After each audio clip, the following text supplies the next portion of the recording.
Hi, this is just a quick video showing you how to self-assemble the face visor that I have been making. It's very simple. Rim looks like this, acetate plastic, and in the acetate plastic there are 4 holes. 1, 2, 3, 4. So I don't know if you can see them on the video camera, but just where my fingers are, 1, 2, 3, 4.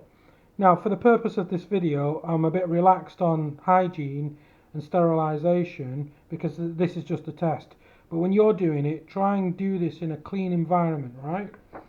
So, very simply, we've got these 4 holes in the acetate plastic, and on the rim there are 4 latches. 1, 2, 3, and 4. What you do is you start at one end and you hook the first hole onto the first latch like this, and then the second latch and the third, and then when you get to the fourth you might have to stretch the plastic just ever slightly so you can slot on the last latch and the last hook, and that's it. Job done. Thank you so much.